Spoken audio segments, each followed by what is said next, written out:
And welcome back for a final push here at the MTV live stage. The program has finished in the seminar hall, and we're here now for our last number with one of the world's top creative geniuses at Catmull. You had a good presentation there earlier today, a while ago, and then Henkka Hyppönen interviewed you on creativity. And now our angle here for our last sort of 9 minutes or so is to talk about how it was to work together with another creative genius of the world, Steve Jobs. Welcome. Thank you. And fortunately, it was good. The skaters didn't challenge us to take part in the competition, so we're fine, we're safe. No skating for us. Yeah. I got the broken foot, so I can't do it, and doing it on my hands was a little risky. Yeah, me too. I'm a bit sort of like, yeah. But they'll continue with their own competition after this interview, so they gave us this 10-minute parenthesis here. Hey, to cut to the chase, before we go to Steve Jobs, please, what is your secret? What sort of created you and your way of thinking and everything? Well, I basically want to understand everything. I know I can't, but for me, the way the world works, both physically or emotionally, is just really interesting. How do people work together? What's going on in people's heads? But you've always had a curious mind. Oh yeah, very much so. Creative child? Yeah, I was a creative child. What way? How did it sort of come through? Well, I did like to draw. I did a lot of drawing classes, but also I want to know how to fix cars. And I read about physics and science, and I wanted to make sure I was involved with things that were going on. When I was a kid, much to the embarrassment of my parents, I ran away from home. But it wasn't because I was unhappy. It's because things were happening in California. And I was in 5th grade, and life was passing me by, so I wanted to go out there where things were happening. But you have basically an engineer's mind. You were interested in cars and stuff. Do you have the mind of an engineer in a way? Yeah, I have very good 3D sense. Okay, right. What did your parents do, actually? My father was a principal. He was a math teacher when I grew up. He was a principal. Right. And all the rest of my family was in education.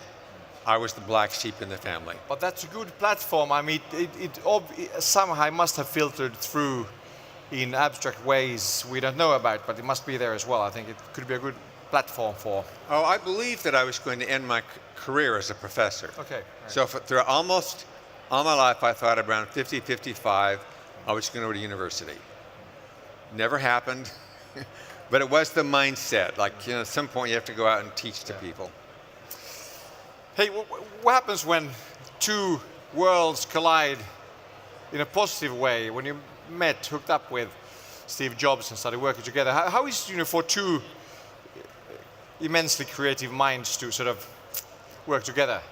Egos, team building, tug of wars, anything. I mean, was it easy?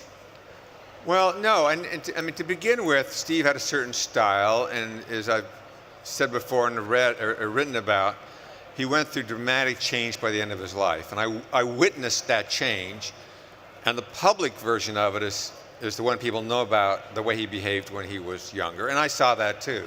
What people didn't see was his journey through the wilderness and how much he changed. So in a way, sort of the spiky edges were sort of softened down a bit. Yes, the key thing is he was so smart that he figured out when things didn't work. And this is counterintuitive, because when he was young, I did not think he had any empathy in him at all. But as he matured, he got married, he had experiences and failures, then his empathy and his understanding of other people was noticeably different. So life teaches sort of as well. Well, or pulls it out. I mean, it is the hero's journey, right? As you go out, like you're cast out of your kingdom, you go out and you experience things that alter your perception of life. That's what he went through. But it's like a lot of us. If you go out there and you experience things and they don't work, what do you do with them? Do you run away from fear, or you say, okay, life is changing, it isn't what I thought it was? Life is never what I think it is. But did he actually get sort of burned by hybrids? Did the gods sort of like, you know, hit back? Well, you certainly could say that on leaving, he wanted to prove that he could do it on his own. So that was what forming Next was. Lucasfilm at that time, with the group that was under me, had the best graphics group in the world, which is why he wanted to form a company. And these are the only two companies he formed. And they were very different from each other, different cultures. And actually, it was one of the things that got me thinking about the culture was that Steve himself could work and go back and forth between two very different cultures, between Next and later Apple, and then Pixar. And while at Apple, Steve was very secretive, at Pixar, we published everything.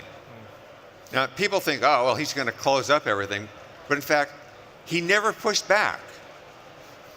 Is this very exceptional to, you know, work this, you know, two completely different sort of concepts?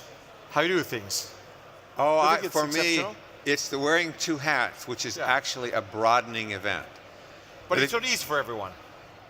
Pardon? It's not easy for everyone to wear two hats. No, it takes a conscious effort to say, I'm going to, it's like the old saying, you know, walk in somebody else's moccasins.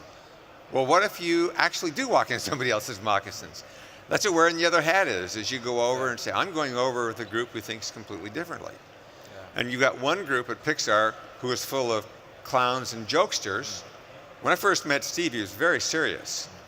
And then after he watched all these people here who were cracking jokes all the time. So that changed him as well. Oh yeah, when you saw this in his presentations, he was bringing humor that he never had before in his presentations. But at the same time, he had a sharpness of thinking. Yeah. And I should say, he'd say, we never argued. We had disagreements. But I learned two rules with Steve. One was, I never tried to manipulate him. I always told him just the facts. So I never confused the facts with my opinion about them. Rule number two was, and this is because he could think much faster than I could, is if he says something I didn't have an argument to, I would end the conversation, and I would bring it up a week later when I thought through my answer. He would shoot it down, and I'd do it a week later. So we'd have these disagreements going on over months. Yeah. And about a third of the time, he'd say, oh, I get it.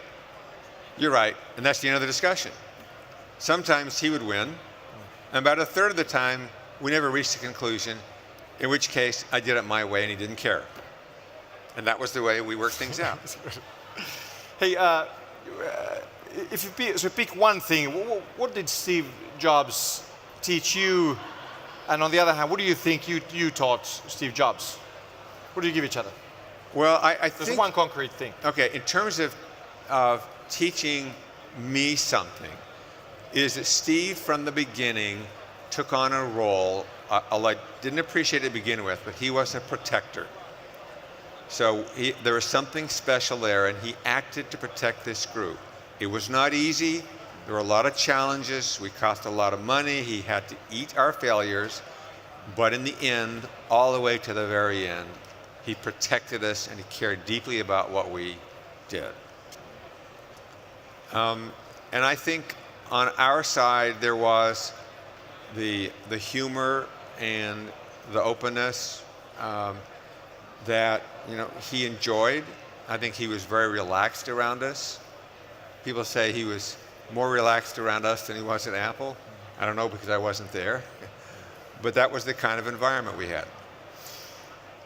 But this sort of an obsessive genius, of course it's not easy to work with, but that's just too much asked for someone to be. What should he have been perfect? I mean, that's like, it's not human anymore. I mean, you can't actually expect anyone to be perfect. So I mean, of course, everyone has their edges and yeah, and of course, none of us even thought in terms of anybody being perfect. But and Steve actually was a very self-aware person, and he thought a lot about why he did and what he did, and he was actually at peace with that, even with the things where he had the rough edges.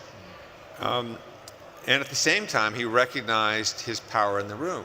So one of our Which agreements. is good. So this self-reflection, it was very mature. It's very mature. And in our rooms where we worked on our movies, we have what's called the brain trust. Steve never came to those. It was an agreement that he and I reached early on, was that he was such a powerful force in the room that he would alter the dynamics in the room, which is our most important thing. And Steve agreed, and he never came to one of those meetings because he knew that he would screw it up. And yet, you look over at Apple, he was intimately involved. Yeah, which in a way takes a man, a woman to do it. I mean, to have the insight and act accordingly. Yes. So when it came to the technical decision about how we did it, he never questioned. It was our choice. And on the creative films, John Lasseter was the creative head. It was John's choice. He never override it. He would give opinions, and when he did give opinions, he would say, well, you can ignore everything I say because I'm not a filmmaker. But then he would say something very brilliant, and he would cut through. But he would never say, you need to do this. He just said, this is what I see, and then left it up to the others. But being a creative genius, having all of this, and it comes with a price, otherwise you would be just like, anyone or everyone. What's your dark side? What's your secret? What's your sort of, where's the devil inside you? What is it? Where's the devil inside of me? And what is it? Is there? There has to be something. Well, there is, but I'm actually pretty mellow. It's one of my weaknesses, I guess, but probably my strength.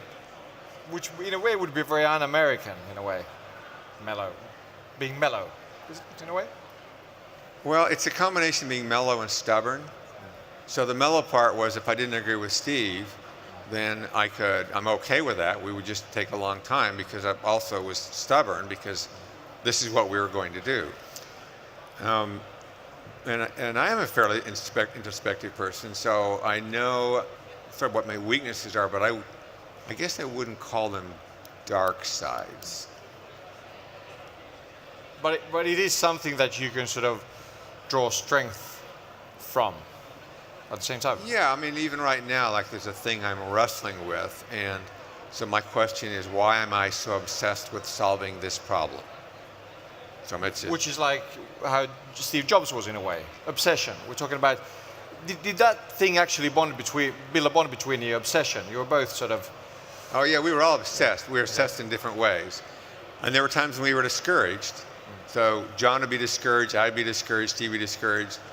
We were never discouraged at the same time. One final question. In the world of business, in the world of creativity, do you see anyone now that could be...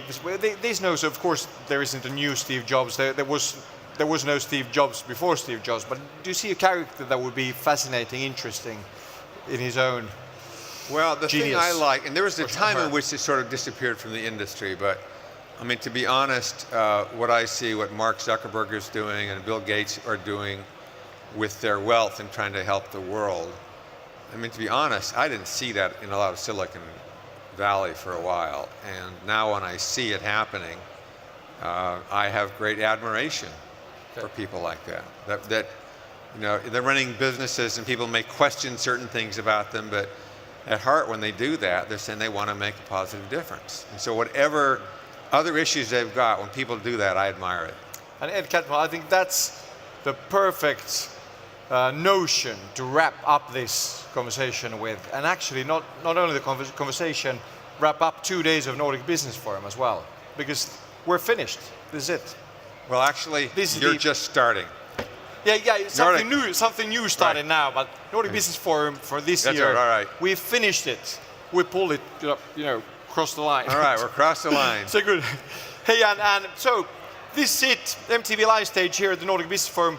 Very intense, inspiring, thought-provoking, anything, 2 days. Very nice to be here now, third year on the trot. Two long days. Hope you felt the same way, and thank to you all. Hope to see you next year here as well. We're going to do like George Clooney, Richard Branson, great names next year as well. Ed Catmull, thank you very much. Thank you. Let's go home. All right. or somewhere else. Thanks. Thank you. Appreciate it.